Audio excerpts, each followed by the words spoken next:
Praise the lord ప్రియులారా, దాదాపు 10 రోజుల తర్వాత మీ ముందు వస్తున్నాను. అనివార్య కారణాల వలన మరియు నేను ముందు రాలేకపోయాను. ప్రభువును మీరు నన్ను క్షమించగలరు. మరి ఈనాడు వాక్య పఠనం చదువుకుందాము. మరి వాక్యం మనకు తండ్రి దేవుడు ఏమని చదివిస్తున్నారు అనగా, మరి శిరాపుత్రుడైన యేసు జ్ఞాన గ్రంథము 19వ అధ్యాయము 13వ వచనము చదువుకుందాము. ప్రియులారా, మనము విన్నది ఎల్లా నమ్మకూడదు.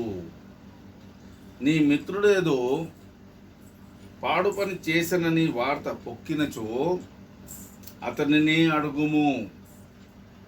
అతడట్టి పని చేసి ఉండకపోవచ్చును.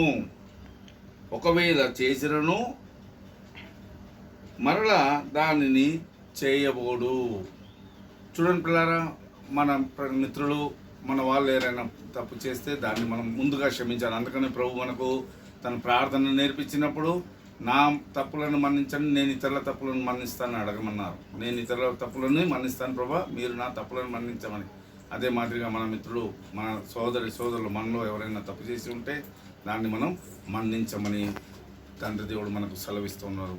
వాక్యం ద్వారా మనతో మాట్లాడుతూ ఉన్నారు. దగ్గర తండ్రి, నా ఈ వాక్యం విన్న అందరినీ ప్రభా దీవించండి, ఆశీర్వదించండి. నాకు సహకరిస్తున్న ప్రతి వారిని దీవించి ఆశీర్వదించండి. ఈ వాక్యం ద్వారా ఫలించి ప్రతి వారికి మేలు కలిగే విధంగా మీరే దీవించి ఆశీర్వదించమని యేసు నామములో ప్రార్థిస్తున్నాను తండ్రి. పితా పుత్ర పవిత్ర ఆత్మ నామమున amen. Thank you for listening. Kindly listen, share, subscribe. Thank you. Be blessed always.